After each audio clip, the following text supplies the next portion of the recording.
தஞ்சாவூரின் ஒரு சிறப்பு. உலகம் முழுக்க தஞ்சாவூர்ல இருந்து கத்துக்கிட வேண்டிய ஒரு விஷயம் என்ன அப்படின்னா, தஞ்சாவூருடைய தலையாட்டி பொம்மை.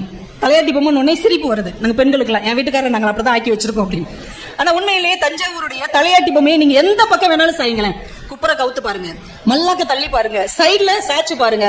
நீங்கள் எந்த விதத்தில் தள்ளினாலும் சாய்த்தாலும் கவிழ்த்தாலும் அடுத்த நொடி தான் இருந்த இடத்திற்கு எழுந்து நிற்கக்கூடிய ஆற்றல் தஞ்சாவூர் தலையாட்டி பொம்மைக்கு உண்டு. நம்ம எதையோ மோட்டிவேஷனலா சொல்றோம், லோகோவா சொல்றோம். ஆனால் உண்மையிலேயே ஒரு தன்னம்பிக்கைக்கும் எந்த சூழ்நிலையிலும் நான் என் இடத்தை விட்டு கொடுக்க மாட்டேன் என்கின்ற ஒரு மிகப்பெரிய ஆற்றலுக்கும் அடையாளம் அப்படின்னா அது நம்முடைய தஞ்சாவூர் தலையாட்டி பொம்மை தான். மனிதர்கள் அதுகிட்ட இருந்து நிறைய கத்துக்கணும். ஏன்னா நம்ம கூடவே இருக்கிறவங்க படக்கு நம்மளை குப்புற கவுத்தி விட்டுருவாங்க, மல்லக்க தள்ளி விட்டுருவாங்க, சைட்ல இருந்தே குழி பறிப்பாங்க.